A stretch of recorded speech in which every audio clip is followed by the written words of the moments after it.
Yo, Yo, yeah, sorry, it's been a minute because I was in New Jersey. it has, Yeah. I but was we're hanging out in the back. backyard with Piper, and she got a squirrel. Who? What? A squirrel. Piper killed a squirrel at my parents' house in New Jersey. Oh, good job, Piper. I think. I mean, Poor squirrel. like when I let her out in the backyard, like I make a bunch of noise so the animals go away. I mean, with my mom's fucking 9 bird feeders back there, it's Ace Ventura. You know what I mean? Right, right.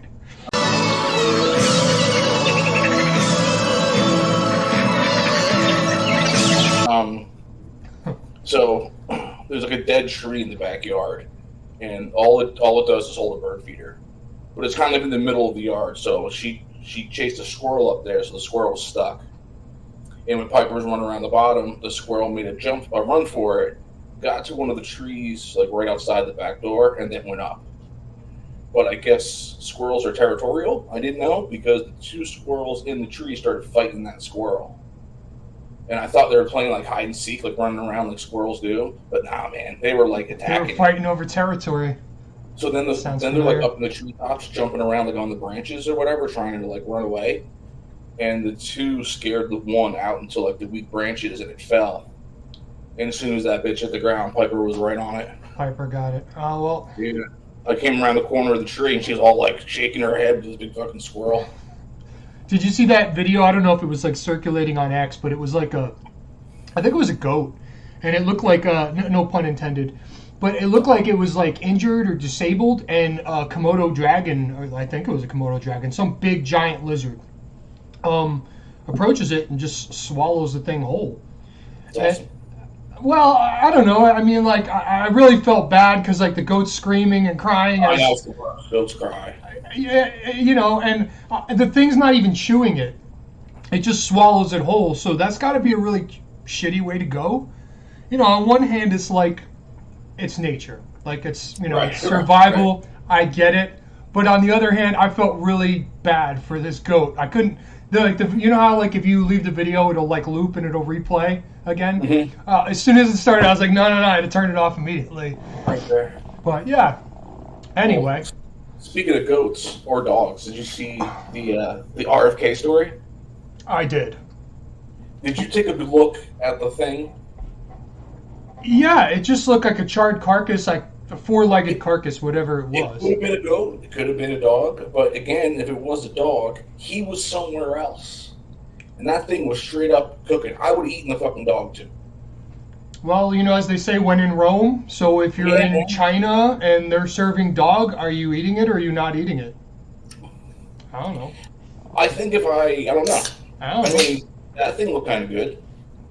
Well, I think RFK said it was goat, and he said he was in some Yeah, country that starts with, I think, a P. I forget, but he did say it was yeah, a goat. yeah. But my wife told me because the story she heard was it was a dog because some veterinarian like looked at it and was like, no, that's a dog. You can't Because you fucking could tell. totally I look. tell. Yeah. I look. I could totally tell I'm a veterinarian. Really? I mean, Yeah. just from a picture, you could tell, like no examination, no nothing. Cooks with a That's cooked impressive. carcass. Yeah, it just appeared to be like some sort of smear to me. Yeah. Plus, there's the timing of it and all of that. Joe's not doing so well. RFK, I don't know if you saw this. I think it was last week. Was it Piers Morgan? I think that asked him, like, "Hey, if the Democrats call and they're like, I was about to talk about that. It was Sagar from Breaking Points. that was it, yeah." So it was a good interview, and then Sagar is like, "Would you take the nomination?" And here's what pissed me off about his answer. He was like, "Yes, I would take it." And when he said it like that, it almost feels like he's willing to allow them to take him back into the fold. When I think that he's got such an independent campaign that if anybody pays attention to Joe Biden, even looks at the dude, they'll vote for RFK. I think he's in the driver's seat. He has the leverage over the DNC instead of like him coming back to that donor class. You know what I mean? Mm-hmm. I agree. So I think that he should use his position to, if he chooses to go to team up with the DNC, I don't want it to look. I don't want him to be the one who cowers. You know what I mean? Like they're in the weak position. They're running a dead. A guy's a fucking vegetable. Let's be honest. Well, he's not a vegetable. I mean, anybody with two eyes in their head can see the emperor's got no clothes on. You know what I mean? Right. Oh, check out my shirt. Oh, that's your man. Yeah, it's on Soul. Yeah. Soul Train, you like that? Yeah, I actually like him. I see a lot of his stuff now. Now that you had brought him up, he shows up in my feeds a lot, or at least quotes and stuff of him. And yeah, I like him. What a brilliant guy. Good. I got one of his books back here. Basic Economics is one of the first books I got into before I jumped on this train, the Soul Train. You know what I mean? The Soul Train. It was Basic Economics by Soul and Hayek, the Road to Serfdom. So I just want to back up real quick, going back to the RFK thing. Sure. So statistically, I know you said that you don't like him just kind of caving and joining the Democratic Party, but by the way, they're never gonna give him that opportunity. Right. But I do want to say that RFK has become like this sort of X factor, right? Where he has some ability to, sway either way. So if he were to join the Democratic Party and run as their candidate, so to speak, like I said, they'll never allow it, but let's just say that they did, and he agrees. Well, that takes an entire player out of the game. So now you just have RFK versus Trump, essentially. I still think RFK loses, but they would have a better shot, I think, using RFK in that role. They won't do that because he directly clashes with them on many of their agendas, like the C word, the COV word. So anyway, and he's going to talk about that stuff. Again, we can't even say the word here without getting shot down in the algorithm. But he's been very vocal about that. So I couldn't imagine that they would want him as a candidate. They're already smearing him and calling him a crazy conspiracy theorist and all this other stuff. Yeah, Sagar brought it up just as like a hypothetical, and he just played along with the question. Yeah, I mean, from his perspective, it would make sense statistically. Yeah, I mean, you can tilt the odds in your favor if you go join the Democrats because Biden's out, and all of a sudden all those people are going to vote for you hypothetically. Yeah, but the way the question was worded, it was just a play, But the way his answer seemed like he'd be willing to. He was like, if they took you back, he was like, yeah, I'd go back. And I think it should have been, will you take them back? And he's like, I'm willing to work something out with them. You know what I mean? I get what you're saying, but put yourself in his shoes, right? This is a game, right? This is a Game of Thrones, right? Yep. We know the game. Mm-hmm. What would you do? I mean, it would be stupid of him to not even consider it. Like, hey, wait, what if I take them up on their offer? I actually win. Now I'm in power. Now I can do many of the things that I want to do, the things that he's been talking about. So it would make sense for him to do that if they were to offer it. You can flip that the other way too. What if Trump, again, this has already happened and RFK's already said no, but if Trump and RFK teamed up and RFK agreed to be Trump's VP, again, just hypothetically, we already know that it got shot down. Could you imagine the juggernaut that would create? It wouldn't matter who the Democrats throw out there. There's no way in hell they would beat both of them together. I don't know. I never really thought about it since they said no. You know what I mean? It's possible, but I don't see it happening at this point in the game. Yeah. And if RFK jumps ship, you know what I mean? Not necessarily whatever. But if he gives in, like, he's running this huge campaign because they effed him. You know what I mean? They straight fucking bent him over. They Bernie Sanders them, yeah. It was even worse than that. They didn't even let him play the game. True. They were like, no primaries for anybody. It's going to be Joe, and how dare you? It's funny to me because, again, a lot of the, that group of people is saying, Trump is a dictator and, blah, blah, blah. Like, you guys didn't even get to choose your candidate. Like, it was Joe, and that's it. Don't ask any questions. End of story. If you're with us, you vote for Joe. And that's it. And if you're not, you're a Nazi. And if you're not, you're a Nazi, you're a terrible person, you support blah, blah, blah, blah, blah, blah, blah, the whole way. You're anti Semitic, the whole way down the list, all this other stuff. Everybody on the left has Trump derangement syndrome, and everybody that doesn't support Biden is a Nazi. Yeah. I don't know, man. It's wild. The psychology of people and how they just seemingly trap themselves, in these predicaments. Speaking of psychology, this is something you'll probably like. Well, not really psychology, but kind of. So, I was listening to Rogan earlier. He had Jimmy Dore on, and they started talking about Manson. Did you hear any of that the CIA Manson story before? Yeah, I have. Like he wasn't taking the drugs, and like he was coached by them, and like he was actually fucking with all the people. Yeah, somebody he was part of MK Ultra. Go ahead. Somebody wrote a book apparently that they were talking about it. So that sounded interesting. I was wondering if you knew that.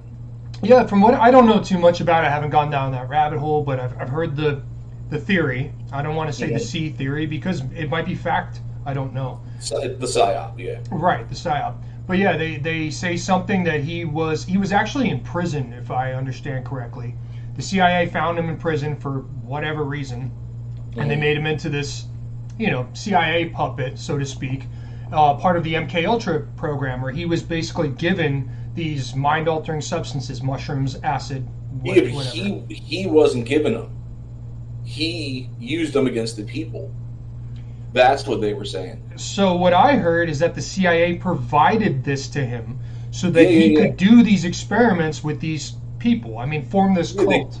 They didn't just supply him; they coached him. Yes, that too. Yeah, he's a straight-up asset. That's what I heard. Again, I don't know if it's true or not, but yeah, I did. Trying to make a bunch of little. It's almost like Manchurian Candidate type stuff. Like you're trying to make secret assassins that'll do things for you. Yeah. Did you ever see that or read that book, The Manchurian Candidate? No. Didn't they make that into a movie too? 2 movies. The one I saw is with Denzel and Jude Law. It's really good.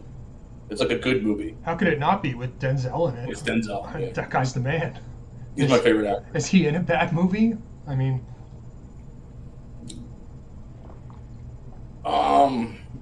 maybe one of his older ones.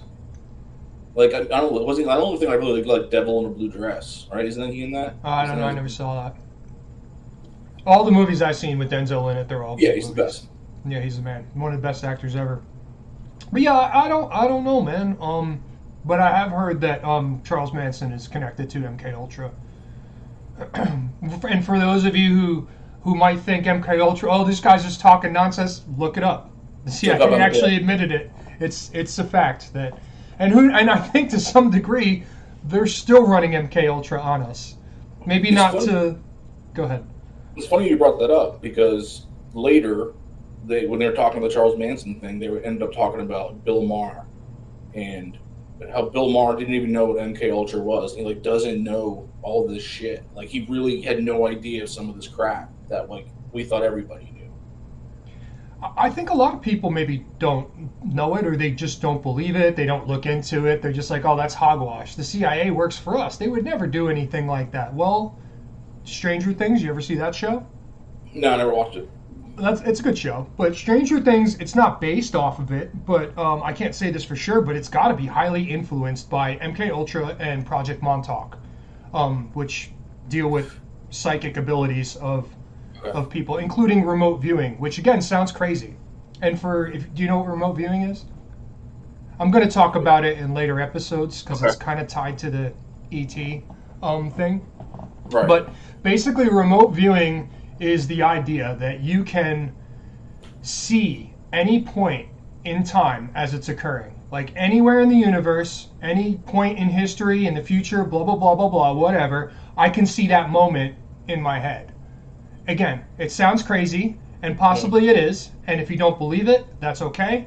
But just remember, the CIA believes in it, and they've invested a whole lot of money in it. So, I don't know. It sounds ridiculous, but there's got to be something there if the CIA has invested all this time and money into it. Anyway. Yeah, it's fascinating stuff. Yeah, definitely. What else happened with Trump? Oh, did you see the 2 court cases? The Supreme Court cases The Supreme Court, yeah, which both sides have been. No, they just ruled on two things. People are bugging out because Didn't they give the president immunity or something like that? yeah, Or but they've always had immunity. You know what I mean? This hmm just made it more official. yeah, Like I listened to Glenn Greenwald break it down and a couple other people. It's not what the left is saying it is. I just the hypocrisy of all of it. Like Trump gets whatever convicted. In two separate cases, right? Recently, like in the last few months, and when everybody, all the Trump supporters are crying foul, and they're like, "Hey, our system's rigged," blah blah blah blah blah. The the opposing side is like, "Nah, man, we're all good. Justice has been done. Justice has been served. Trust the Supreme Court." Then the Supreme Court does this, and those same people are like, "Oh, this is nonsense. It's rigged. Trump owns the Yeah. court system." It's like, wait, guys, which one is it? Is it corrupt? I mean, and if it's corrupt, which side is corrupting it? What's going Yeah, on here? Elizabeth Warren's out there saying that we should expand the court. We should expand the court. Slash, she wants to pack the court. I don't even listen to her. I probably No, should no, because she says some dumb stuff. I don't listen to her either, but I saw that it got mentioned because that's her role. That's one of her things. It's just the whole hypocrisy of it, And again, we're not Trump fans, but you can't sit here and say that justice has been served and that you have total faith in the Supreme Court, and then this happens, and now this week you're like, "Oh, it's rigged, it's corrupted." Like, no, just because it didn't go your way, it's either one or the other. The other one that went the right way, technically, I mean, it went the right way for how it should be in the real world, was the Chevron case. Did you see that one? Yeah, so I don't understand that. Maybe you could explain it. I'll explain to you quickly and as basic as I can because I don't really. This is pretty much how I understand it, right? So, if you have a problem with a ruling from, say, the EPA, right, and they say you can't build because there's turtles, or you That's can't the Environmental Protection Agency. environmental EPA, or whatever federal agency is making the rule, could be like housing and developing or whatever. If you want to object, right, the ruling, the complaint goes right to the department that delivered the fine or the ruling to you. So then they decide if they were right or wrong. Okay. The same. So now it goes to an independent board first. So like the EPA's experts who said you can't build here because of the turtle, so you object, and then the experts say they're right, and you still can't build there. Now you're going to get a fine. It made it makes it more fair, and it gets a lot of the bullshit regulations will be gone. I saw some guy kind of explain it briefly. Be challenged, something like that. I saw some guy like explain it briefly, like in layman's terms. I forgot exactly what he said, but it made sense to me. Yeah, I was close. I'm close enough. If you double check, I'm close enough. It basically takes, from what I understand, it basically takes the power of a lot of these three-letter organizations Correct. away from imposing on us. From what Correct, I because a lot of the challenges have been denied by the same three-letter agencies that hit you deny the request, the challenge. So now the challenge doesn't go to them; it goes to somebody else. Right. So in other words, they had all of the power, They had the experts. You know what I mean? Right. Which is really the same organization deciding whether or not. Bureaucracy. Yeah. Right. Which it's just amazing to me how some of this stuff gets pushed through in the first place. Like one of the things that I still can't believe is in circulation is the Patriot Act. Again, we get all scared. That comes up every president every 4 years. Yeah. And it's still getting pushed through. And it's probably the most unpatriotic law in the history of law. Well, it's violation Fourth Amendment Constitution shit. Oh, absolutely. I mean, that thing should have been a one and done if we ever did it at all. I mean, it shouldn't have even passed to begin with. And if it did, and I think the reason it did, because it's only good for 4 years, and then it comes up to renew it, and we have the option. And I think a lot of the people that jumped on the train with that expected that it would only run 4 years, and then it would be terminated. And here we are 20 something years later and it's still there, or however many years it's been. But yeah, it's basically, that's a problem. For those of you who don't know, definitely look up the Patriot Act. It's probably, like I said, the most un-American thing I could possibly think of,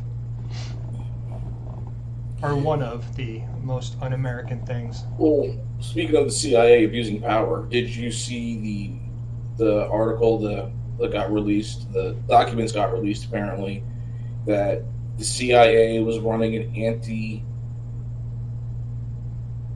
Oh, I can't. I don't want to get in. They're running an anti-jab campaign against the Chinese jab in the Philippines. You saw that? Yeah, I saw that. Basically, they were smearing and like discrediting the Chinese vaccines in Philippines. This sounds like a money thing to me. Is that what it was? Like, hey, don't buy China's, or don't take China's vaccines because they're garbage. No. You should take ours instead. No, because the geopolitical relationship with the Philippines is important. And if you can slander it put China in a bad standing with the Philippines, they're more likely to give us what we want, or stay allied and containing. So it wasn't really like a money thing. It was more about like disrupting relations between the two. It was probably both. But I mean, it'd be probably nice if Johnson or whoever company got the contract for it. But a lot of it had to do with geopolitics. I did see that. Well, here's some dumb shit. Well, it's not dumb. It's actually kind of unfortunate. Climate. I'm not sure if they're climate activists or some kind of activists. They spray painted Stonehenge with orange spray paint. I saw that. Like, what the fuck, dude? So at first, when I saw that, I got really mad. And I don't know what the.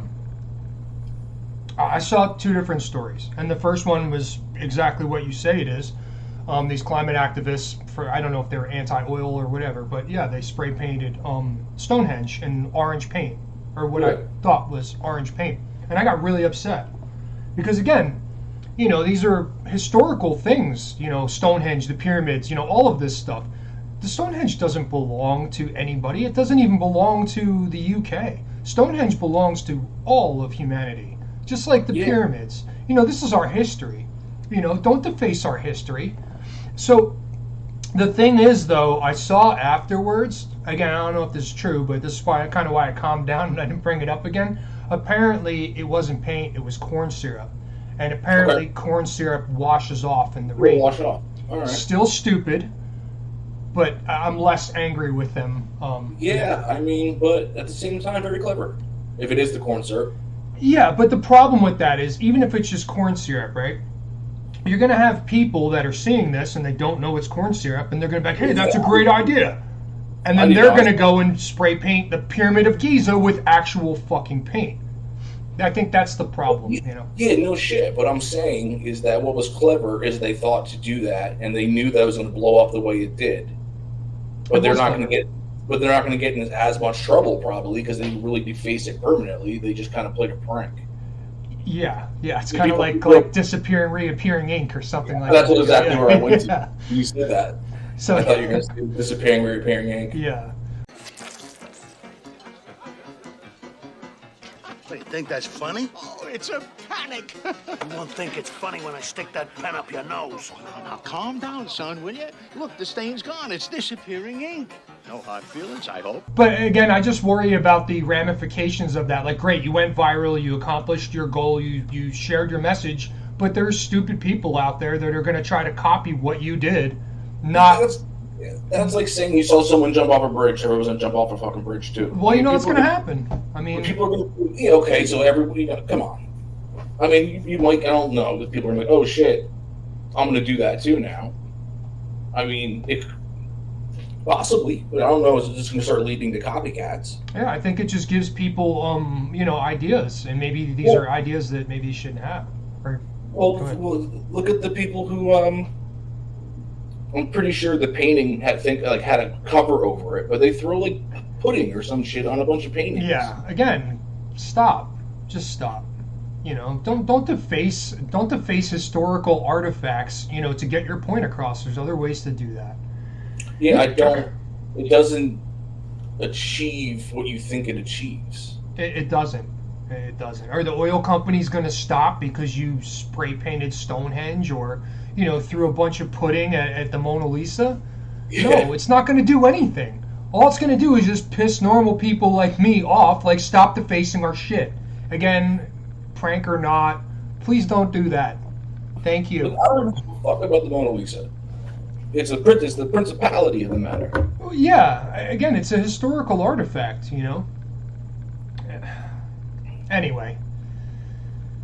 See, I can't remember if I told you this. Did I tell you this the last time we talked? The story of the ducks and the hens? I told you that, right? I don't know. Tell it again. I don't think so. Maybe. Didn't I? And so the guy who wrote it was like the American Nazi head. Did I tell you about that last time? No. I don't Are you think sure? so. Tell it again. If you. All right. This is his author, right? And his name is George Lincoln Rockwell. And he's a bad dude. Look him up. He was the head of the American Nazi Party back in World War II, back in that area, in that ballpark. You know what I mean? A little bit after. So he wrote this book. Think like Animal Farm. So it's talking animals, right? But it's a children's book, so it's cartoony. It's almost like a Dr. Seuss, but a little bigger. You know what I mean? Okay. So it's called The Story of the Ducks and the Hens. So the ducks live in this little funkin' village, and they're cool. They're chilling. They swim in the pond. They all help each other out. Everything's perfect. One day, there's a knock at the gate. And there's a bunch of hens who are on fire, and they need help. So they let them in. They fix them up. They feed them. Now it's time. The hens are all better, and the hens want to stay. And they're like, "Well, how can you contribute? You're a big fat hen. You don't do anything." And they're like, "Well, we can teach. We can entertain you, and we'll write a newspaper." So they said, "Okay, that's fair." And the hens are chilling out. Everybody's cool. Cool time goes by. And down at the pond, you see a sign that says, we're all birds. Something like we're all birds, and not all birds can swim, so ducks can't swim anymore. Okay. You with me? Yes. I think so. Okay. So then they start teaching the students at the school start learning different kind of history, a little bit more. The hens are special. They're a higher of a class, and they control the newspaper, so they let people know what they want them to know. And the hens are slowly seizing power. Okay. So that basically, if you look at the book, the way the animation is, because the guy is a Nazi, and the way the hens are drawn, he knows the black and white cartoons that they used to make for Jews with a big nose. Yeah, the stereotype. Yeah. So the hens look like that. Their beak looks like that cartoon of a nose they would put. So the hens are supposed to be Jews. But if you look at it's technically just central banking. But anyway, so back to the village, and the hens are taking over, and a couple of ducks try to speak out. They're shunned. They're talked badly about in the paper. The kids in school, the little ducklings in school, learn that they say that he's the enemy. Or they disappear. Right. So eventually, there's a group of ducks who've had enough, and they leave, they fly away. Right. They go to another pond, and they start a new group, a new village. And generation after generation after generation of new ducks, they forget about the old ducks. And then there's a knock at the door, and there's a bunch of hens on fire who need help. So it's basically he blames, because he's a racist. He blames, or whatever, anti-Semite, whatever. He points to the Jews. Why? Because my ADD, I put things together. To me, it just looks like central banking or progressivism, technically, because it's the slow road through the institutions where you change the thought of the generations. Well, I knew exactly where this was going as soon as you said that they were going to start a newspaper. I was like, okay, so the hens are going to control the information, and whoever controls the information gets to spin the narrative however they want. Schools, entertainment. Schools, and, yep. So yeah, absolutely. So they basically control all of the narratives, like you said, school, the medium through journalism, and then Yeah, the the book's a little entertainment more industry. in depth than that, but I just thought it was an interesting story. I forget how I even came across it. It is, and I think in many ways that's what happened. I don't want to use the whole, I don't want to say the whole Jew thing, but and Jews, there's actually all Jews, from what I understand, are not even the same. There's like different categories of Jews. I don't know. Well, I was watching that last night. I was one of the comedians. I think his name's like Andrew Schultz or something. You know Well, that yeah, guy? he's funny as hell. Oh, he's mad funny. Yeah. Anyway, I was watching some kind of podcast, and he was like him and a couple other guys, and I think three of them were Jewish, and they were all talking about that. They're like, oh no, there's different kinds of, I was like, oh okay, yeah, because I think we just, it's like saying that like all white people are just the same. Yeah, I've watched- like no, we're all from different countries, different cultures, all kinds of stuff like that. Yeah, I've watched his show when he sits around the other guys. He's had some good guests. Yeah, And it's he's cool. interesting when they bring in someone like Michael Malice, who's like a straight anarchist, because they get all curious and they're asking him all these questions, and he explains it really well like that. But yeah, going back to your duck and hen story, I think that's exactly what happened. Again, I'm going to remove the Jew thing from the situation, but that's exactly what has been happening, not just in this country, but in many other countries, by them controlling the narrative. And by them, central bankers, the globalists, the whatever you want to call them. If you start rolling back into the deep history of progressivism, right? Now it kind of spins out of Marx and all this, their base is critical theory and causing division. But there's this dude, an Italian Marxist guy, Gramsci, Gramscie, whatever. But he's credited with, he originally had the term, which ended up being credited to somebody else in the 60s. But this guy lived like 150 years ago, right? A little bit after Marx, like the 1890s or something, probably like that, 1860s. And the quote that they stick to him is called the long road through institutions. So, like I said a few minutes ago, like you can in a couple of generations you can change so much by controlling certain things. That's what the Russians always said that too. But that was one of the things they tried to do. It was one of their psyops. I think they said it only takes about 2 or 3 generations to completely flip a narrative. Completely, like entirely. Like you can convince ducks that they can't swim, within 2 to 3 generations, which is crazy. So psychologically, that's wild to me. But it does make sense, and I believe it. Look at the history that we learned in high school, and how much I shit on it all the time. Yeah, well, They told us a story. They told us that the progressives were good, that FDR did a whole bunch of awesome shit. And you go and you look back at the actual numbers. No, he didn't. He sucked ass. and that's just one example. Again, going back through the history books, it's Look at Lincoln. Lincoln was a tyrant, and there's a good argument for that. That all the power he seized during the Civil War to stop the South from seceding, he's trying to get seceding out of wherever there's a huge power grab. I don't remember. Why was he a tyrant? Because he used the war to get all these new federal powers. It was almost like a small power grab. What was he going to do with them? What do you mean? He made the state bigger. He gave the state more power by making a bunch of laws. Oh, you mean the federal government? The state. Oh, okay, all right. Yeah. The only thing that makes me question that is, well, they killed him. So, Well, central bankers, hypothetically, the central bankers killed him. But the power grab that he did during when they elected him the second time, I guess, or whatever it was. I don't know. There's a. Where did I hear that from? I don't remember. You can look it up, though. It was like, is Lincoln a tyrant? And there's been a couple of books, and I've seen a couple of interviews on it. I don't know enough about Lincoln. I don't either, but I have I've heard some strange things about Lincoln. My favorite story about Lincoln is when he was still a congressman in Illinois, maybe even lower than a congressman in Illinois.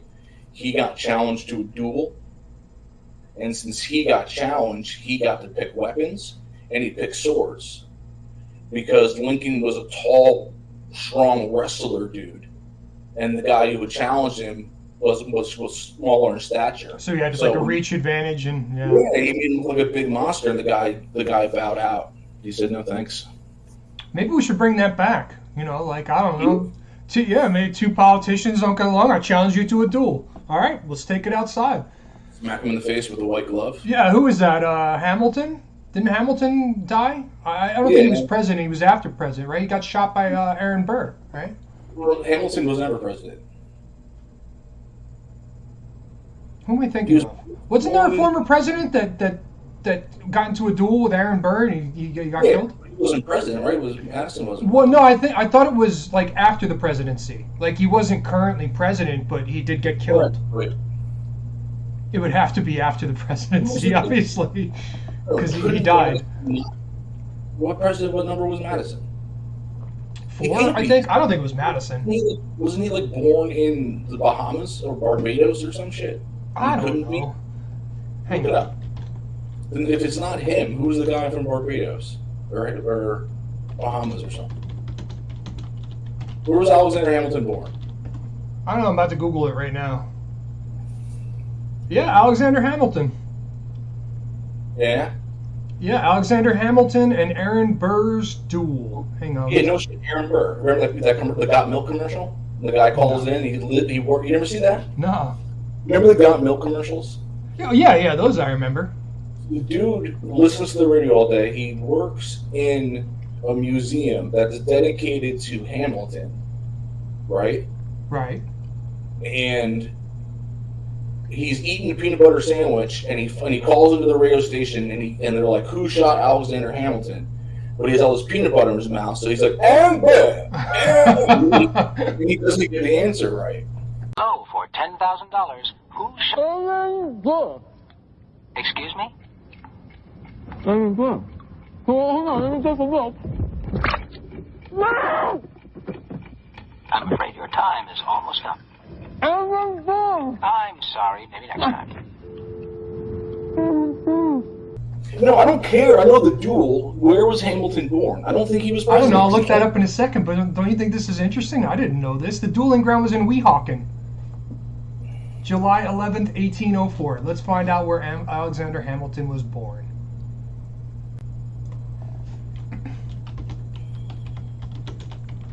Yeah, he can't be. He was born in like Barbados or some shit.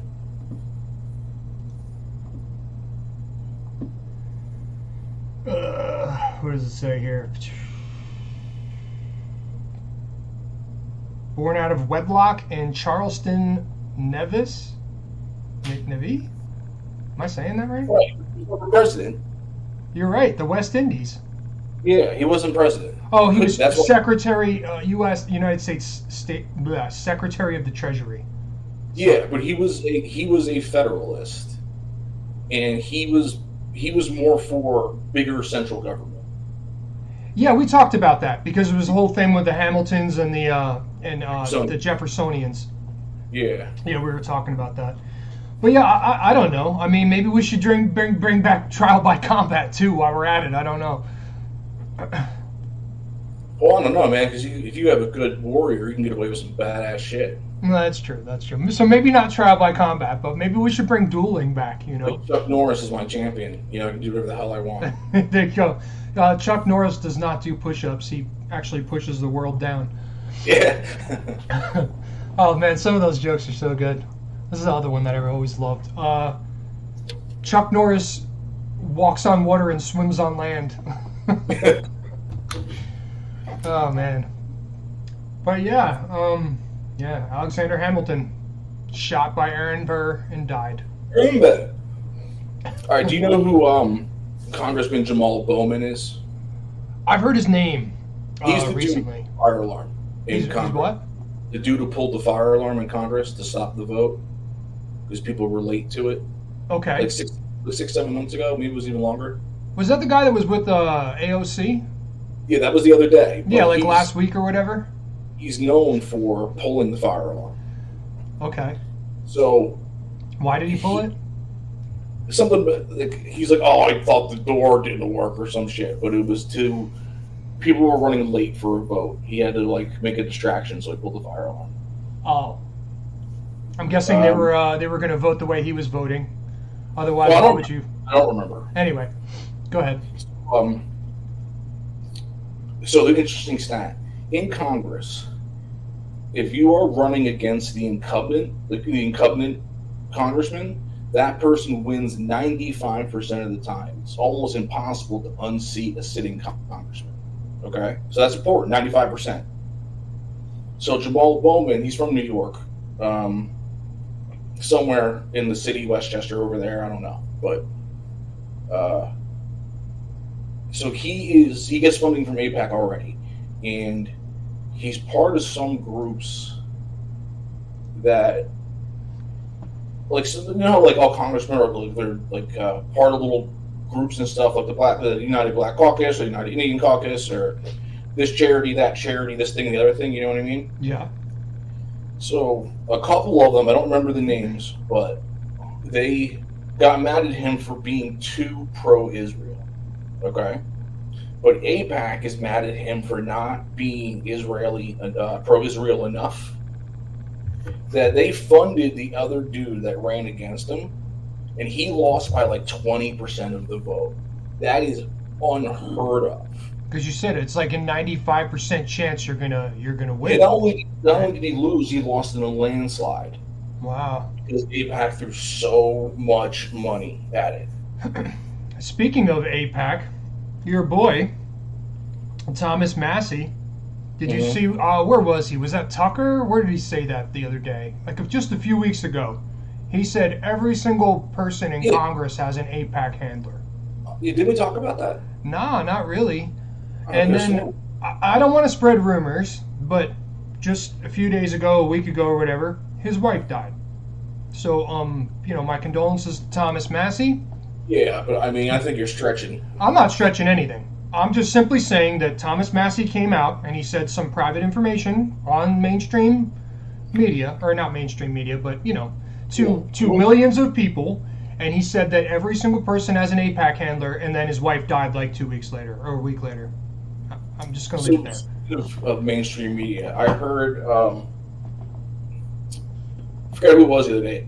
It actually might have been Dave Smith. I think it was Dave Smith, but he heard it from somebody else. He no longer uses the term mainstream media. He uses corporate media. Because what's mainstream media? The thing that most people watch? That's probably this now. So yeah, that's a good point. What's the most watched person? Joe Rogan, probably. Joe Rogan. Who's the second? Tucker. Right? So the two most popular shows are independent as hell. Yeah. That's a good point. So yeah, the mainstream, you're right, is no longer watching, the corporate news channels. Corporate media has its own outlets, trapped. And it's the people who still watch TV, it's the people who still read the newspaper. There's the people who watch channel 2, 4, 5, 7. Well, it's the boomers, really. I mean, it's our parents for the most part. Yeah, our generation ain't watching that shit. Breaking points the other day, 51% of people identify as independent. And then it was like 24, 23 the other way, but the other two, right? Mm-hmm. And then when you break, again, we've talked about this before, you break it down into ages, it's even way different depending on who watches what. Yeah. It's not straight, 45, 45, and they're fighting for the 10% left over to try to get the win. There's a lot more independents out there now who are, especially the young kids, who just I don't think they even know a lot. I don't think they do. And, most people, when you bring up, economics, politics, world affairs, most people don't. They're like, hey, I don't really get it. I'm not really interested in that stuff. Which is fine. If we had a benevolent regime running the show, that would be fine if you don't, care. But unfortunately, we don't. So I feel like everybody, you should care. I mean, these are our futures. These are, the future of the children of this country. So I think everybody, unfortunately, should care about this stuff. It's there's too much. It's called voter cost, and you don't have the time. No one has the time to follow and know what the hell's going on. You know what I mean? Even the guys in power don't have the time to follow all the little laws and stuff that are getting passed. And it's called rational ignorance. This is, you're ignorant because you don't know, but it's rational that you don't know because it's impossible to get all the information. You with me? Yeah. So politicians will use that against you and get all this crap through that you just don't have the time to be upset about or even know about. I get it. I mean? Yeah. Even if you're pissed off, you don't have to, like, how often do you have the time to, like, go and protest your congressman because you don't want him to pass blah, blah, blah, because it'll destroy the white bat population or some shit. Right. No, that makes sense. Here, just push this through real quick. Jeff doesn't even have time to look at it. He's not even interested in this, so he's not even going to see it. Just push it. And then there's also, like, is it even worth it for you? Like, is it, you know what I mean? Like, what's the incentive for you to even worry about the bill? You know, because, like, you know what I'm trying to say? Yeah, no, I get what you're saying. They can push a lot of things through seemingly under the radar because people either don't have the time, the interest, or, whatever to challenge it. Think about the way that they've programmed under your nose to how you get information.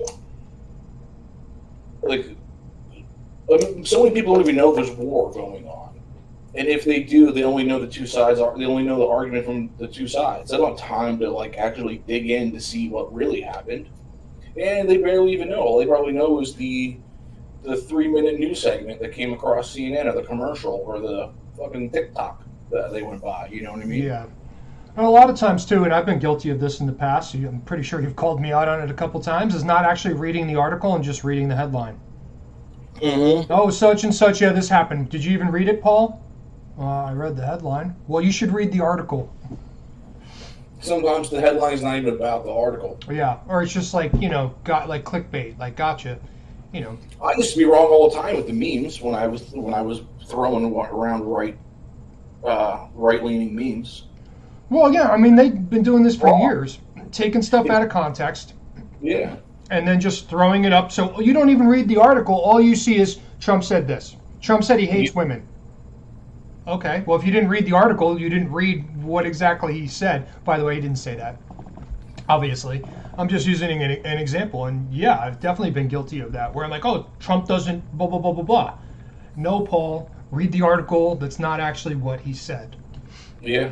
So yeah, I think it's real easy for for people to fall for that. If you're not, like, in tune to what's going on. Look how long the good people on both sides thing went for. They just recently finally fact checked themselves and said that the way they were reporting it isn't correct. Remember that at the Charleston? No. Riot or fight or the Charleston riot? Yeah, well, it wasn't a riot. It was something that when Trump said there's good people on both sides. Oh yeah.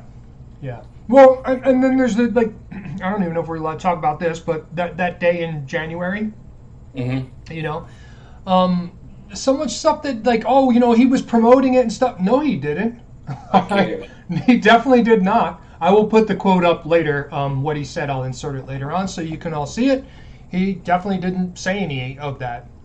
Yeah. We're never going to go with it. They're going to be. It was an insurrection, no matter what you say, because they want it to be. Right. Well, it paints him in a bad light. They'll always be like, "Oh, there was the violence," but they'll never talk about the guys getting escorted through, the selfies, the fist bumps with the cops. You know what I mean? I was just having that conversation with somebody the other day, and they're like, "No, it was a riot." I said, "Some people were rioting. That part's true. Unfortunately, that's all you see on the news because, yeah, if you watch the extended footage that was released, you'll see the cops escorting these people in, even fist bumping some of them. Everybody's cool, everybody's getting along, but they don't show you that part."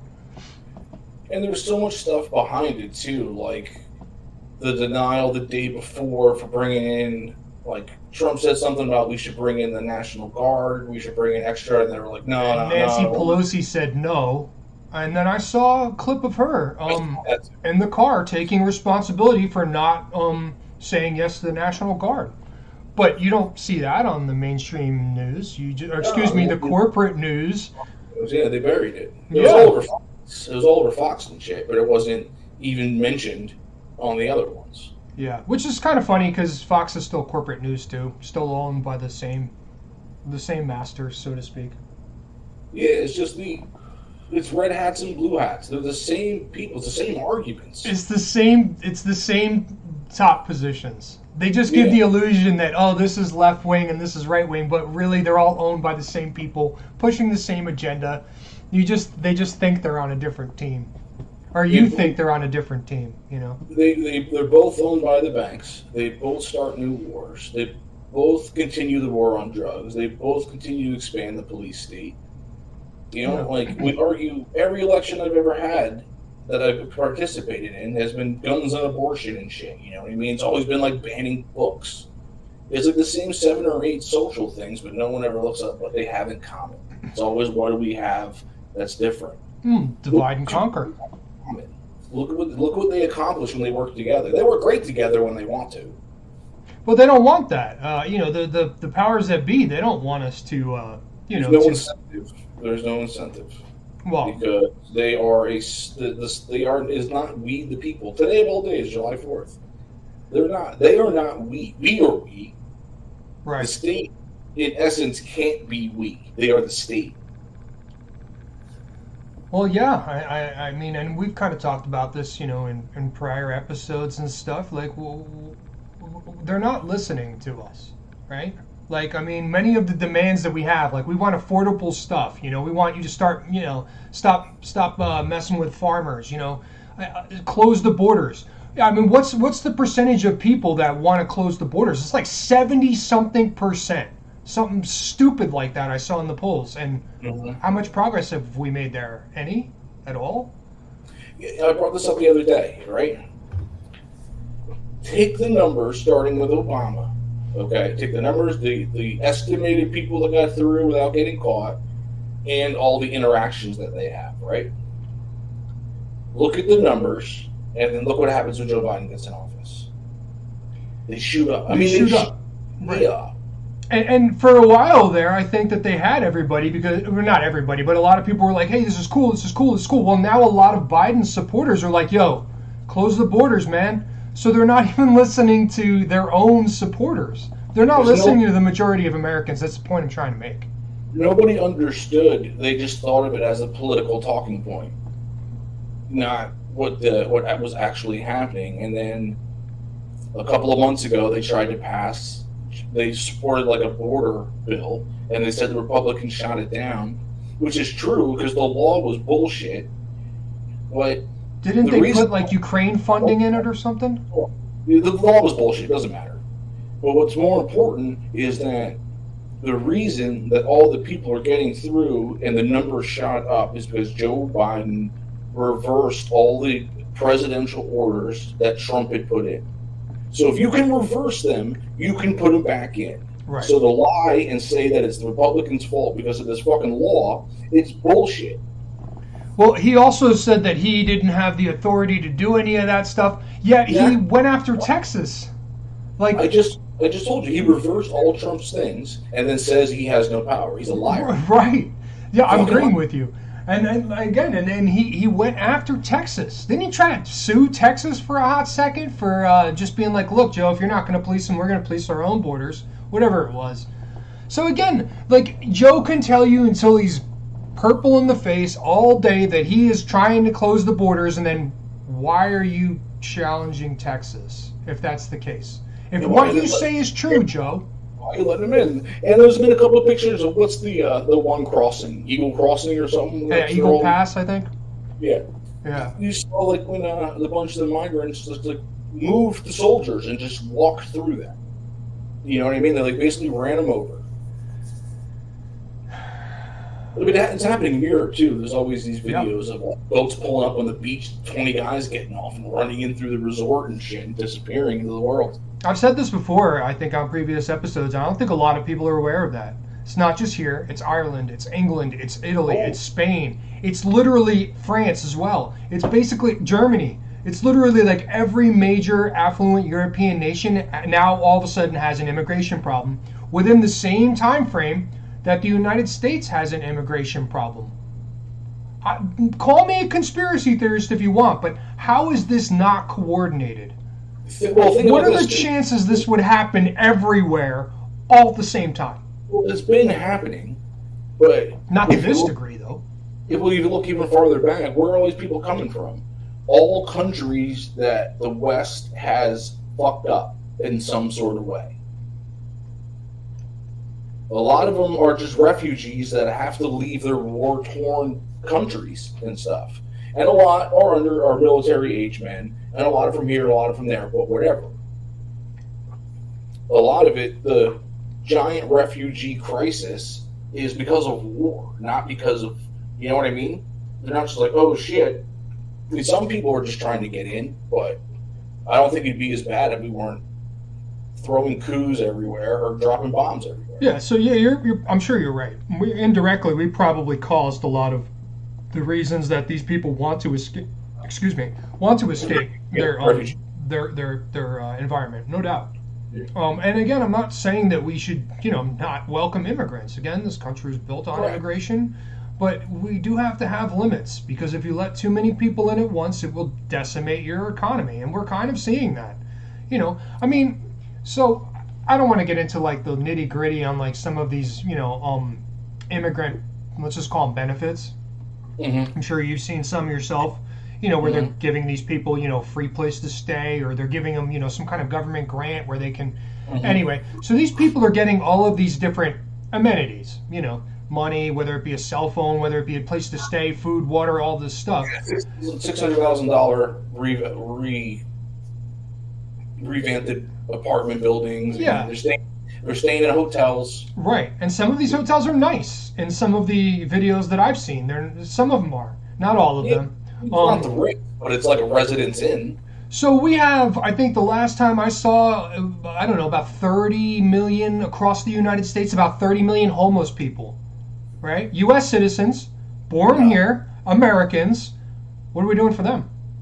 30 million? That's what I saw. Who knows? It doesn't matter. Let's say it's 3 million. Let's say it's 300,000. It doesn't matter. The point of what I'm trying to say is you're helping these people, and again, we should help everybody, but you're helping all of these people who aren't American citizens, who don't know probably anything about American culture, who just got here recently. You're helping them, but we're not helping the homeless population, the people that are actual Americans, the people that were born here. We're not helping the people in Lahaina. No. That's where I get really upset about the whole immigration thing. Like, yeah, it's no problem to let these people in and help them out if we have the means to do so. But these politicians that are clamoring for this aren't willing to help actual Americans. And that's really bothers me. That's a big problem for me. It's why Biden is losing a good a percentage of the minority vote. He's losing some of the urban vote because of the policies of putting people there. Just the other day, did you see Chicago on the L the other night? I don't know if I saw specifically what you're talking about, but go ahead. Three or four, I think they were from Venezuela, illegal immigrants killed a dude on the train and robbed him. They choked him out right there on the train with the camera right there. Was anybody else on the train? You couldn't tell. It was like they had him in the front of the car. Oh. And almost in the little booth thing, and the camera was right there, and you see him choking the dude out. And then they realize the camera's there, and they put the shirts over their faces and trying to put their thumb over it and block it. Did they get caught? Oh yeah, I think they got caught because it was all on camera. Well, good. But Chicago's wild, dude. The kids they're always jumping and twerking on cop cars. Have you seen that shit? No. Oh man, Chicago is something else. But I think you are right. I've seen a lot of minorities, specifically a lot of black people that are like, yo, what the fuck? Here we are, we're living in poverty, you guys say you're gonna help us, and now we get all these immigrants, and again, they're helping the immigrants, but they're not helping the poor communities that, again, they're Americans. They were born here. Like, you got to help those people before you help anybody else. That is your duty, as a representative of our country. Yeah, but they don't have any incentive to do so. No, they don't. They keep spinning the narrative. Once you become part of the state, your incentive is to get reelected. So you do what it takes to get reelected. Yeah, you're right. You're right. It's so fucked up. It's so fucked up to me. 3 reasons why. I mean, the question is, if those numbers are so high since Biden took office, and it's because of, doesn't matter what it's because of. Why did he do it? Why did he get rid of the Trump executive orders and allow the numbers to increase so much? They have to know they're doing it. They know on purpose. You know what I mean? Like, this isn't escaping the kitchen cabinet of the Obama administration. So 3 reasons. It's 1, for votes. It's 2, to break the culture. Or 3, it's what was my 3rd one? War, I guess. They're all just ready for the eventual breakdown and just part of the chaos. I think a lot of times too, a lot of these politicians will undo something that the other party did just because the other party did it. As stupid as that sounds, it's so childish. I know, but I feel like there could have been 100 other things that Obama could have figured out. There's a reason. There's something bigger at play to purposely. This isn't like a 10% increase. I mean, you can pull the numbers up if you want. It's a ridiculous increase in the amount of people coming over. Yeah. I don't know. I heard about 300. It's hard to get like actual number, I know. Even the numbers the low end numbers that you see are still insane. And why? What is the purpose of doing it? Yeah, that's the real question. Why is this actually happening? And why, like you mentioned earlier, why are most of them, and again, there's all different age groups and stuff here, but why are most of them males and in, that middle age range where they're between 18 and say 30? All right, you keep looking for that, and then I guess I'll move on to the next thing.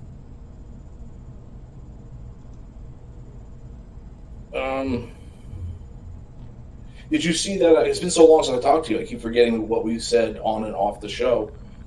Did you see that Israel straight up knew about the attack? I did. The IDF released like a memo to tell everybody what was happening. They knew the day. And here's the word. Besides pulling back the people and letting the attack happen, the most fucked up thing is, that concert that got attacked that they were always talking about, the music festival? The music festival was supposed to end the day before. They asked for an extension, and the government gave them the extension, knowing that they were going to get attacked the next day. I saw that, yeah. Some shady shit going on with that. Has a policy called, how countries will write like doctrines on how this is like the military outline of what they're going to do. Mm-hmm. Not the Monroe Doctrine, but like they'll release a report from like the Defense Department. And it's like, we're going to concentrate on China and this, that, and the other thing. And our policy in the Middle East is this, that, and the other thing. You know what I mean? Right. The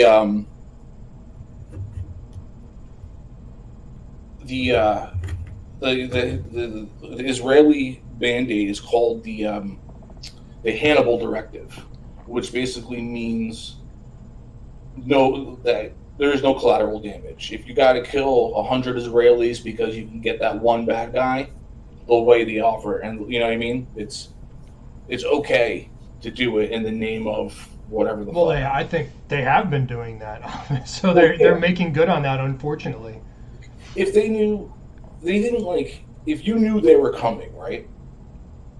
You could have easily set a trap. Or you could have had guys on the wall to shoot down the little paraglider things that were coming over. They pulled troops away. I was gonna say, I heard that, I think it was the same video where they said that the IDF who is again like the best military trained force in the world, took like 3 or 4 hours to respond to this, and they're right there. Apparently, they're like 2 miles away or something. They released a memo 2 weeks before the attack to all of the units of what was going to happen. Mm-hmm. And there were other countries involved too. I think Egypt, didn't they warn them because they had heard about it? Go ahead. Yeah, Egypt warned them. It's like they knew. They've known for a long time. And they let it happen. They did their own little Pearl Harbor, their own little Pearl Harbor thing. Yeah, remember the name. Yeah. Or again, they. So it seems to me that this is and this is tragic. You know, all of those people that died. You know, it's such a tragic thing. But they seemingly are enacting their own false flag events. You know, where they're basically allowing their own people to be killed so that they can justify whatever military means they mean to accomplish. That's what happened at Pearl Harbor. I feel like we did that in the early 2000s. We did. We'll talk about that. Okay. But yeah, it's really. Well, the Gulf of Tonkin was Vietnam. Remember the main Spanish War, right? Yeah, they've done this to us time and time again, and it has continuously worked, I think, until now. Yes, it's still working on many people, but I think a lot of us are now, we just see right through it, you know. Yeah, I think there's more and more people who are starting to wake up to the bullshit. Yeah, I mean, maybe the polls are just lying. I mean, I can't believe that Biden has that many people willing to vote for him. But it's just a poll. I mean, it's not bullshit, and it's not. I don't think that Biden being in his condition will necessarily give Trump votes. I think that people will not vote. I think you're losing votes that way, not to the competition. Right. But you've upset people. Your base. You've taken advantage of them for so long. Like they've taken advantage of them for so long. They're running Joe Biden in this condition, and they've known it. This isn't like a year ago. There weren't these problems. They have known. His handlers have known. His wife has known. Just trust the experts. Our doctors tell us that Joe Biden is in perfect health. Just trust the experts. They thought they could get him through a debate, and they couldn't, and now they're panicking, and now the whole world sees it, and people still deny that shit. I think a lot of people have come on board, but yeah, there's still a lot of people that are like, hey, I'm going to vote for a corpse rather than Donald Trump. What the hell does that say about your political party? You know? Oh, and they try to use this as like some kind of means to say like, hey, this is how bad Trump is. I'm going to vote for a corpse over Donald Trump, and really, for me, it has the adverse effect. You just look like a complete fucking moron when you say stupid things like that.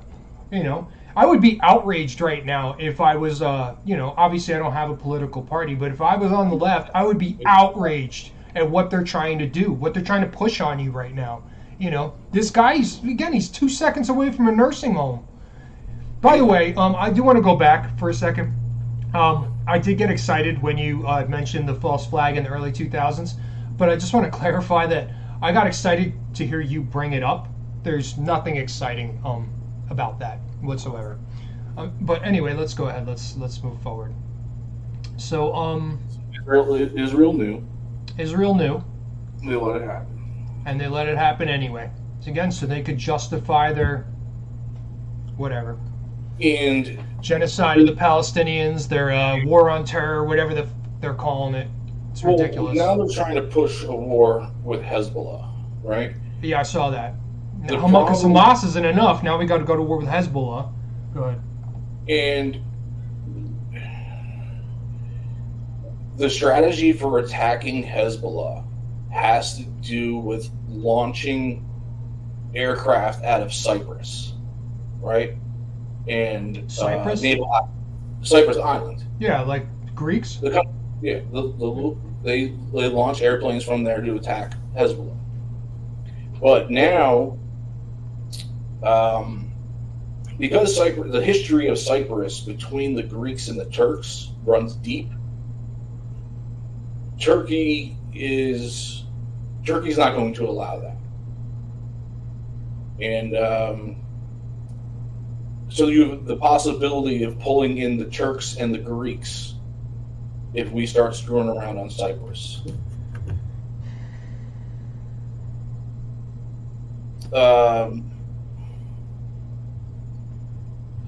Here's an interesting thing to say. Okay, think about it like this. If the United States and Israel's interests lined up, why would they need a lobby to get stuff done? It would just get done because it would be in our best interest. You know what I mean? And just to be fair, too, what has Israel ever done for us? Spy on us. I mean, what? Let me rephrase. What has Israel ever done that's beneficial to the American people? Can you think of anything? Think of a thing? Nothing.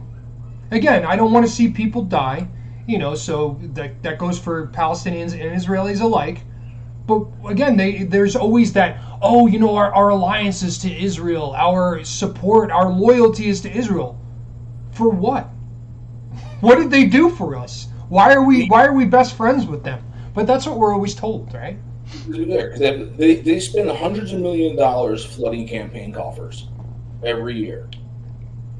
So using the base will get Turkey involved, and Turkey's no joke. Turkey's a great power in that area. They got an army, and they got 80 million people, and they're friendly with Pakistan, and they're friendly with Russia. And here's another fun fact about Turkey. When how we make movies and the Russians or the Chinese are always the bad guys? Yeah, I'm sure we're the bad guys in their films. We're the bad guys in Turkish movies. Of course. Well, we should be the bad guys in most countries' films, to be honest. Bad guys in all fucking movies. We should be. I mean, we are the bad guys, I think, most of the time. Unfortunately. Oh, here's an interesting thing I saw. The last really note that I have to talk about. Oh no, there's actually a couple more. But anyway, because they're damming rivers everywhere for whatever reason, for power or control the water supply. Yeah, so it's screwing up salmon migration, obviously. So they invented this thing, and I forget what river it's in, and there's a bunch of locks that the salmon can't get through. So they developed this thing that the salmon are attracted to, and think of like an old drive-through bank, and it sucks the thing over to the teller. Yeah. Sucks the salmon through a tube and spits them out the other side. Oh, no kidding. Yeah, isn't that good shit? That is cool. That's cool. Yeah. I always like that stuff, and they figure out how to not screw up nature. Yeah, that's cool. In Hungary, because they have population problems, homegrown population, not immigrants, that if you have 4 or more kids, you never have to pay income tax again. Really? Yeah, in Hungary. Okay. Well, that's an incentive to reproduce a whole lot. Yeah. I mean, we could probably use something like that here since our birth rate is plummeting. I don't know if you've seen any of that, but... Yeah, and that's going to bring me to my next point, is that Trump and Biden both agree that immigrants who get college education here should get a green card to stay, so our skilled workers don't leave. But that's just pro-immigration. Yeah, I'm pretty sure we should just deport them all and fix America, and then we'll figure out what the heck to do with those people. I'm sorry, what were you going to say? I'm not sure what the status is, if you give them, how you're giving them a green card, or why they got here in the first place. You know what I mean? I don't know if they're necessarily for illegals. I think it could have to be with just the fact that even through legal channels, people come here, get smart, and go home. You know what I mean? But again, if they're coming here and getting smart, who's paying for this? I don't fucking remember. Not the point. The thing is, their idea would be that to keep the talent here would be to give them green cards. I'm not saying it's good or bad. I mean, that's the gist. I think we should just deport them and have you go, and then when you get back to your country, go through the correct channels to get here, and just like everybody else has done decades prior, that's how you should come over. Legally by the books. And maybe our system sucks, and maybe it needs to be revamped, no doubt. Obviously, that's a whole separate topic, but Yeah. And the last thing I got is I saw an interesting talk the other day with my dude Bob Murphy, and it's about one of these things that Rothbard says about like how to help explain economics to like start off at the simplest level. Do you know who? You know the story of Robinson Crusoe? no, I don't think so. Really? Okay. Or maybe I did It's and a- I forgot it. Go ahead. Old ass book. I never read the book, but I saw I believe there's two movies. Is but that I saw, Swiss Family Robinson? Is that sort that of. dude? It's Pierce Brosnan. Okay, go ahead. I'm sorry. Okay. Well, the one I saw is with Pierce Brosnan. Anyway, he wakes up on a desert island after his boat sinks, right? And he's alone. He's all by himself. So that is like the simplest form. Is all he's got is his hands and his knowledge, right? So that's the tools. That's the assets that he's working with. So now he's got to make decisions, right? He needs food. He needs fresh water. He needs shelter, right? So if he chooses to get food first, he does not choose to go look for water or build a house. He can't do both. You know what I mean? Yeah, yeah. So say he spends all day throwing rocks at fucking coconuts, right? And it takes him 8 hours to get enough coconuts. And then one day he figures out that if he takes a couple of sticks and ties them together, he can just knock them out of the tree, right? Save himself a lot of time, right? Right. So he used his knowledge and he produced a capital good, which knocked the coconuts out, which allowed him to produce more goods. And it also gave him free time to go work on his shelter or to get free water or get fresh water. So it's just as important.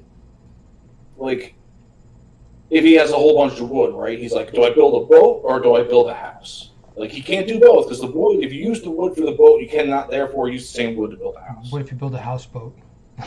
Go ahead. Go ahead. So that's almost like the simplest way of thinking about how the economy works. He's just not exchanging goods with anybody else because he's by himself. Right. And eventually, another guy comes to the island because he's casted away from his island, and then this is like outcast for his people. You know what I mean? Or he runs away. I forget why he's there. He was exiled. Yeah, or he ran away because he screwed the chief's daughter or something. I don't know, but he's. That's why you and I had friction? God, I always thought it was because I fooled around with your daughter freshman year. Why? What? You fooled around with my daughter? What? And I can't remember if it's in the book or just the movie, but he names him Slave. And then eventually they become buddies and they're talking their languages and whatever. And he's like, what does slave mean? And he gets all pissed off because he called him that or whatever. But I can't remember if that's in the book or just in the Pierce Brosnan version. But the dude's name is Friday. But I can't remember if they call him Slave first and then Friday, or it's Friday the whole time in the book. Gotcha. It's a simple way to think about how to produce and how it works. You start with just yourself, and then you add somebody else in, and then you add somebody else in, and you add somebody else, and you add another village of somebody else's. You know what I mean? Yeah, yeah. Down to the simplest forms, Robinson Crusoe economics.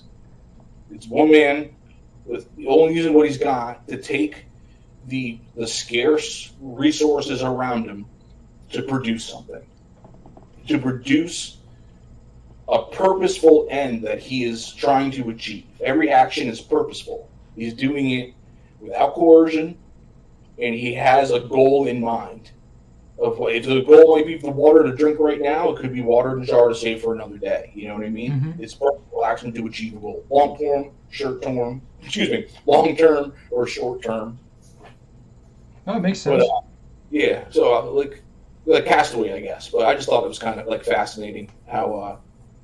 It is fascinating. I can't be the only person that's like, thought about this. Like, what would happen one day if you were ever stuck on a deserted island or you were the last person left on Earth? What would you do? What would be your first priority? Yeah. But like just the way to compare it to and explain economics to somebody. I just think it's important that people get that shit, because once you understand individual rights, especially property rights, because it's the basis. Without property rights and our individual rights, we can't agree on a price for something. You know what I mean? Like, it has to be mutual exchange. Right. The circumstance of wants is basically, it's kind of like how money forms, right? So if I have apples and you have oranges, we can trade because I want apples, you want oranges, and I want apples, right? But if you don't want my fucking oranges, I'm asked out. I have to give you something else or go find something that you need and trade with the Right, barter because I'm system. allergic to oranges or whatever. Right. Right, whatever. Right. You want wood or hay or whatever the fuck. Yeah, it makes sense. And hopefully we can bring a third person into that fold that does want your oranges, that may have something that I want. You know, we could do like a little triangle deal. Right, but eventually you get more and more people, and you can't just have what somebody needs all the time. So what money is, and this is what Keynesians get wrong, this is what Democrats get wrong, this is what MMTers get wrong all the fucking time. That without the exchange, without the private property, oh God, I just lost my train of thought. Oh, money. So it's how money is not made from a printer, right? Money is a symbol. It's a means of exchange. Because in places where money it doesn't exist, the economy still exists. Think about a prison. Mm-hmm. The commissary. They use cigarettes. They Yeah, use coffee. Right? There's no money. I mean, there is money. So whatever. Not the point. When there is no bills, something will represent what money is. It'll be so. When the government prints fucking money, here's all the money, here's the equal sign, here's all the products. When you print all this money, you don't change the amount of goods. You give people more money, and then they're willing to spend more because they have more, because they think differently when you have more money. I wouldn't spend $5 on a gallon of gas if I only had $7. Or I only had $4, you know what I mean? Like, when you have more money, you act differently. Nobody spends your money as frugally as you do. So when you and I negotiate on a price of something, and that's done thousands of times, that's how you get a price, right? When you added more money, I'm now willing to pay more for that item because I have all this extra money. So we artificially are now screwing with the prices. I'm not acting normally. You know what I mean? Mm-hmm. Yeah. And then the money washes through. When it comes out at the end of the day, there ends up being more dollars. So you flooded the dollars, making the supply of dollars bigger without doing anything on the other side of the equal sign. So you water down the water, or you water down the money. And that's inflation. Yeah. I understand it now. You explained it, I think, pretty well a couple episodes ago, and now I understand the gist of it. I'm no expert by any means, but inflation makes sense, and I understand why and how it happens now. You understand how it steals your savings, right? Oh, absolutely. So you had mentioned that, like, our money has been devalued about 96%. I don't remember how the time frame, whether it was over 100 years or something. 1913, yeah. 1913. So if I go back to 1913 and let's just make it relative, right? Let's just say I had $100 in 1913 in the bank, right? And if it's devalued 96% to the current day, now I have $4 in the bank. Or rather, I still have $100 in the bank, but the value of it is only $4. Exactly. Right. I get it. So like when prices go up because of inflation, right? Inflation is the side effect of printing and adding money to the money supply. You know what I mean? Mm-hmm. You add money supply, you add more money to the money supply. Inflation is what you get, is the effect. You know what I mean? So the idea ultimately is that these people, these banks, this system is literally robbing the American citizens over all of this time. And most of American citizens don't even realize, oh yeah, print more money, it's a good idea. Well, there's the thing, like, when prices go up because of inflation, right? Because if there's a war or whatever, like we said, prices will rise. But when the war is over, they would come back down, or whatever the new system that works out will be. Right. But when there's extra money, because the money's worth less, they need more. They need more, right? So then the prices have risen. So then wages have to rise. So prices go up, wages, prices, spending. Your savings has never changed. Right. So Yeah, they're literally stealing from us, and they have been for a while. Not me and you per se, but our parents, our grandparents, and whatever. Central bank, yeah. Yeah, that's... It almost, like, this is a terrible way to think, but you're almost incentivized to spend now and get the most value for your money as you can now. Right, because 100 years from now, that $100 that you started with originally, which is now worth $4, what's it going to be worth 20 years from now? $2.75 or whatever it is. But yeah, that's why people can't buy a house. That's why people can't afford cars. Because every time I save $1,000, you move the goalposts, and now I need another $1,000. Yeah. Just where I would have been 2 years ago if you hadn't moved the fucking goalposts in the first place.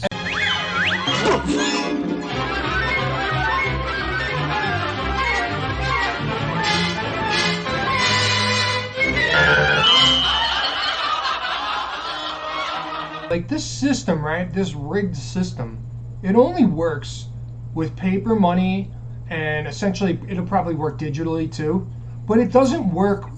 It's the same system, if you hit a computer key, you print out the dollars. Right. So it'll work for those two things and maybe a couple other parameters. But like what I wanted to point out too is like when you watch like a post-apocalyptic movie, right? Like say like what's that Mel Gibson movie? Like Mad Max. Yeah, like Mad Max, right? So they obviously don't have, they're in this dystopian future, so they don't have a money system, anything like that, but they do have a currency system. But what is valuable to them? Water, obviously, food. Actually, I think water, at least in one of the movies, water is like the most valuable thing, and that was one of the newer ones, and these terrible people control it. So they basically dictate everything just because they control the water supply. So water, food, oil, gas, because they do have like the gas-powered vehicles and stuff still in the future, and generators and things of that nature. So yeah, they don't, they do trade, and the economy is still a thing, but it's just not paper money. It's actual goods. The economy is like I told you one time. It's like nature. It happens regardless. Mm-hmm. It's happening because we are doing things together. Mm-hmm. Individuals can work with other individuals. We're not a collective. If you, me, and two other people lift up a table, technically we're four individuals lifting up a table together. You know what I mean? Right. Which makes it easier than as opposed to just one person picking it up by themselves. The left is very we. You know what I mean? There's no I. Everything, you know what I mean? It should be good for everyone. But who determines what's good for everyone? You know what I mean? Well, I like the idea, that again, we, but none of what's happening is good for any of us. Again, if you're constantly, or continuously, I should say, devaluing our money, and now you have all of these people, that can't afford homes, cars. How many people I've met that are working 3 jobs just to break even every week? Like, how is that good for anybody? So I don't even see the argument where like, this is good for the masses. No, it's not. It's not good for anybody except for maybe like the ultra rich people. Inflation only helps the government and those who get the money first, because they get the max value out of it. So if the government decides to build a highway across the country, they'll throw off the prices for cement and all the stuff that requires to build a highway, because nobody was going to build a highway. You know what I mean? This wasn't so those people make money, right? Anybody who sets up a gas station on that highway may benefit from it. That's different. I'm talking about the initial people are the ones who get the contract to build the roads. You know what I mean? The Department of Transportation gets to funnel the money to whoever they want. And then at the same time, that affects the prices of those things, because they would have normally been bought. They wouldn't have gone naturally. You know what I mean? And then to cover that, they print money. So anytime the government spends more than it takes in, which it does for every single year they add inflation. It just got really bad because Trump did like 6 to 8 trillion at one time, like in a very short amount of time. Right. But then Biden gave out a bunch of money afterwards too, so it's not like he's off the hook for the only way that it makes Trump look good, unless you know about how inflation works, is because he got out of office before it kicked in. It takes like 18 months, hypothetically, for the money to wash its way down into the system to devalue the rest of the dollar. So the people who got paid to go buy the cement, they bought it at the right price, and everybody else ends up getting screwed. Right. Oh, that makes sense. That's the most bang for their buck. Well, I mean, look at the price of gold. An ounce of gold is like $2,000. I believe it's higher than that, but whatever. And an ounce of gold used to be worth $20. That's what you got for an ounce of gold, $20. And they made you turn in your gold. I mean, it kind of says it right there. You know, again, the devaluing of the currency. And you know, like we've talked about this, where we basically have a society that can't afford shit. You know, and it's only going to get worse as we go forward. There, you know, a lot of these, you know, kids in high school right now, they're never going to be able to buy a home. A small percentage of them, maybe, you know, if they got, you know, well-off parents, but most of them are never going to be able to buy shit. And I don't see this getting any better for them. So I don't know what the solution is either. I don't know economics. That's, you know. Well, there's no such thing as a solution. There's only trade-offs. You know what I mean? There's always going to be poverty. It's just a natural occurrence. Yes and no. Yes. In the current state of things, I'll agree with you. There's always going to be poverty, but I think there's a couple factors that might change that. But we'll get to that in later episodes. No, because if you start taking care of other people, then people start getting lazy, and that's not where you can't feed them. Yeah, but anyway, let's leave that. Okay. But yeah, I hear what you're saying, and you know, obviously, I understand what inflation is now, at least, you know, to a certain extent. As long as you get the basics, that you know that when they're like, when you hear greedy companies and shit, you know they're full of shit, because that's not how it works. Right. It's just not. Yeah, you made that pretty clear. I think, you know, in the Fed episode, where you basically said that, you know, inflation only happens one way. Yeah. You know, it's not greedy companies. It's not. Yeah. I love this shit. I watch the Mises shit all the time, dude. I know you do. You're fascinated with economics. I think it's amazing. Hey, that's cool. You know, because once you understand the basics of how money works and how governments use it against you, like even geopolitics makes more sense, because economics is kind of everything. It's involved in everything. It is. You're right. Again, we kind of just mentioned it, you know, or you just mentioned it with you know, being stranded on an island. You know, yeah. Or especially if there was two of us and we live on opposite ends of the island, and you know, I have cows to provide milk and you have oranges or apples, you know, something right. for me to eat. That's just the barter system. But once you get more people into it, unless you both have something that each other wants, the barter system doesn't work. Then it doesn't work, right? Right. And you can't use a good like cows, because cows die. You know what I mean? You can trade for a cow, and you know what I mean, but like, it's not. Yeah. Gold's not going to die. Gold's not going to turn into dust and disappear. Or like gold, if you use like wheat or hay or something, you know what I mean? There's another. I was just using that as an example. I doubt if we were stranded on a remote island, there'd even be cows on the island anyway. So, yeah. But current money forms naturally in a system. So, I don't know. I don't understand how they can, like, after it gets explained to you a certain way, how you can even fathom the other way. You know what I mean? Well, maybe they just don't understand how it works, or maybe they don't want to understand. I don't know. It's boring. Economics is boring shit, except to me, because I think praxeology, which is the study of action and all this shit, I think it's the way it's mixed in. I just think it's interesting. Yeah. Well, I think there's some psychological aspect to that too. I mean, because we were kind of talking about that earlier. Like, you know, what does it have to take for you to, you know, when you form an opinion in your head, right? Well, let's use Biden and his mental health. You know, when you form an opinion in your head, and you're a Biden supporter and all this and all of that, and people are like, hey man, he doesn't look good. He's not well. He's not healthy. and you just completely shut it down, right? But when you see him, right, like, and this isn't just the recent debate, this has been going on, we've been talking about this for months, if not longer. When you see him, speaking on stage, whatever, and he doesn't look well, but you don't believe what your eyes and ears tell you. That's a whole like psychological thing you got going on in your own head. Where you're like, hey, no, Biden's the best choice, he's the best choice, but your eyes are telling you like, hey man, this guy don't really look good, and your ears are telling you, I have no fucking idea what the hell that guy just said. I really don't know what he said at the end of that sentence. I don't think he knows what he said either. Look. But like psychologically, you're still like, but yeah, he's the right guy. He's the right guy. Because I hate Trump. Right. But that's what I'm saying. The whole psych game that people play with themselves when you don't even believe what your eyes and your ears and your are telling you. Like, it's wild and fascinating to me. Like, Biden could not.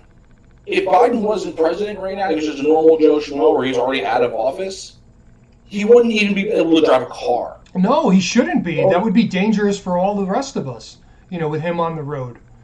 That's my point. Like, you can see, at least to me, it's been pretty clear for a while now that something's not right. This thing up here, it's not working so good anymore. But, people were in denial just until, go ahead. No, it's like sad. It is. They're doing it to the guy. It is. But it just took until the recent debate, which was like a week ago, for the vast majority of the Democrats to be like, oh God, he's really not well. And we're like, me and you were like, because again, we were like, no shit. My phone really never stopped buzzing throughout. And the universal reaction was somewhere approaching panic. The people who were texting with me were very concerned. Look, did you just notice this? But that's the psych game. I think that people, get caught into. And again, when you is do you know who Joe Scarborough is? Morning Joe. Name rings a bell. He used to be like a Republican congressman or something. He works for MSNBC. Okay. Anyway, he has a show called Morning Show. He sucks. It doesn't matter. So, like, they're showing these clips of what he said a couple of weeks ago. He's like, I talked to Biden. He's better than I've ever seen him. I saw that clip. Yeah. We've known he's been bad. We've known he's been like this. I can't believe they tried to do this. That's my point. Yeah, I mean, and again, when you get caught on like national, saying that to the public, like you really look like an idiot, and I can't believe anybody would want to even listen to you, again after that. It's just man, it's crazy how powerful psych is. We talked about it in the beginning of the episode, where whoever controls the narrative can basically make ducks believe that they can't swim, which in just 2 or 3 generations, which is amazing. Disturbing, but amazing. And I think that's, it's a good point that you make. And maybe people do that with inflation as well, where they have this idea in their head. The news just bangs it into your head over and over and over. Greedy companies, war, prices are because of inflation, and they changed the meaning of the word inflation to include all this other shit. And they also changed the way they look at the CPI, which is the Consumer Price Index. Yeah. So they changed the narrative, right? They changed the definition, right? Then you're constantly bombarded with it, right? Like over and over and over and over again, which conditions you to to think a certain way, to respond a certain way. And then when you come out and you're like, inflation actually does this, and this is the root cause of it. In their head, they already have a wall up. So everything you just said, they're just going to ignore the logic. Yeah, they're like, you're wrong. I can't tell you why you're wrong, but you're wrong. Psychology is a powerful thing, my friend. And fear, it's fear. Then there's the fear-mongering part. Well, that's kind of how the Patriot Act came about. We were all scared, so we gave. No, I'm not talking about that. No, I'm just using that as an example because we were talking about it earlier. People are like so scared and hatred for the dude. Yeah. I mean, you're just not being logical. it's really wild to me how much people hate this guy too. You know, again, we're not fans, you know, and I've even said fuck Trump on here before, whether I'm joking or not, doesn't matter, but I don't hate the dude. That's crazy. I don't hate Joe Biden either. You know, that's nuts. Like it is. You know what I mean? Like, be fair. Be a referee. Yeah. Yeah, exactly. Just call it fair. I don't really hate too many people, to be honest with you. I mean, well, I don't even care. I don't understand how hate takes too much energy. Like, dude, like for real, the Emperor's got no clothes on. I know I said it like 10 times, but again, you're ignoring what your eyes and your ears were telling you. You know, where the kid is looking at the Emperor and he's like, "But mom, that dude's butt naked." Shh, honey, no, he's not. You just can't see the elegance of his attire. Yeah. But he's naked. You know, so yeah, I think that's the. And they said, like, after the debate that he was tired from his trip. He got home 12 days ago. Yeah, he was in Camp David for like 2 weeks. He said he had jet lag. Yeah. From 2 weeks ago? Yeah, like, get out of here, dude. Like, and it's the people that, like, buy it and try to sell it to you like I'm the crazy one. It's so ridiculous. It's so ridiculous. And then I think he said the other day he had a cold. That was what was maybe he did, but that was what was up with his voice, I guess. I don't know. Yeah. But yeah, no, I had jet lag. No, Joe, you didn't fly recently. It was like 2 weeks ago. And like his staff comes out, like they stick to these stories, and the news reporters like go along with it, and then people are just like, I can't, dude. Like, what the fuck? Well, I think people are, they are waking up to some degree about, Joe, or at least the people that didn't see it before. Well, again, I don't know how you couldn't see it, but they couldn't see it. I don't know. Like I said, 51% of the people are independent, identify as independent. So you gotta have to start ways to capture these votes. You know what it is too? I think that plays a factor in it is, again, we kind of just like me and you we're not associated. We don't have a horse in the race here. We're not like, I don't want to say like biased, but yeah, we're not picking sides. So me and you are kind of looking at this with a clear lens, through clear glasses. Or maybe some of the other people who do have a horse in the race, they got blinders on. I'm just not a fucking hypocrite. Well, that too, but like if you're in a go ahead, almost demented, and then be like, "But Biden's totally fine." Like, you're fucking crazy. Well, again, I think sometimes there's like a blinding thing. Like, so right, like say you if you've been in a toxic relationship before, right, with a significant other, right, and everybody is telling you like, "Hey, man, what the fuck are you doing? Like, this person's terrible, and you guys aren't but you don't see it because you're in the, and it's not until you are removed from it, and sometimes it takes a little while, and you're like, oh my god, they were all right. Why didn't I see that? Well, because you couldn't, because you were biased. You had a bias, Right. I didn't figure it out until I read some shit. So, but I don't expect anybody to read. I don't expect people to read the articles I post on Facebook, let alone a book that I recommend.